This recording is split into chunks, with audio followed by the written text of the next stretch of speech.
যার কথা না বললেই নয়, তিনি হচ্ছেন আমাদের খুব প্রিয় গুরু ভ্রাতা এবং গুরু ভগিনী। তিনি হচ্ছেন হিজ গ্রেস পার্থসারথী প্রভু। তো পার্থসারথী প্রভুকে আমরা একটু মঞ্চে ডেকে নেব। হয়তো আপনারা জানেন না, কারা কারা গিরিধারীর মালা দেখেছেন গলার, রোজ দেখেন দর্শনে, আর কারা কারা প্রভুপাদ এবং ভক্তি সিদ্ধান্ত সরস্বতী ঠাকুর যতগুলো পটচিত্র রয়েছে তার মালা দেখেন, হাত তুলুন। এই সব মালাগুলো গত 4 বছর ধরে যারা বানিয়ে শ্রীবাস সঙ্গম থেকে প্রতিদিন ওনারা বানিয়ে পাঠান রাতে। এদেরকে দেখতে পাবেন না আপনারা। সেবক সেবিকারা হচ্ছে ভগবানের ওরকম নিকুঞ্জ সেবা করে, তারা সামনে নেই। এবং ওনারা কথা দিয়েছিলেন যে আমরা এই সেবা চালিয়ে যেতে চাই।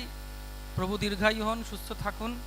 তার সঙ্গে প্রায় 25 থেকে 30 জন মাতাজি এবং প্রভুরা রয়েছেন, তারা রোজ ফুলের দোকানে গিয়ে ফুল কেনেন, মালা বানান এবং মালা বানিয়ে ঠাকুরের কাছে রাত্রেবেলা পাঠান। ওনারা থাকেন সাউথ ক্যালকাটায় আর আমরা আছি নর্থ ক্যালকাটায়। তাহলে বুঝতে পারছেন কতটা পরিশ্রম। ওনাদের জন্য একবার হরে কৃষ্ণা কৃষ্ণ কৃষ্ণ হরে হরে, হরে রাম রাম রাম হরে হরে। এবং ওনাদের ওই ভক্তিবৃক্ষ থেকে একটু আগে কীর্তন হলো, খুব সুন্দর। তো প্রভু আর মাতাজিকে অনেক অনেক ধন্যবাদ। হরে কৃষ্ণ, হরে রাম রাম রাম হরে হরে।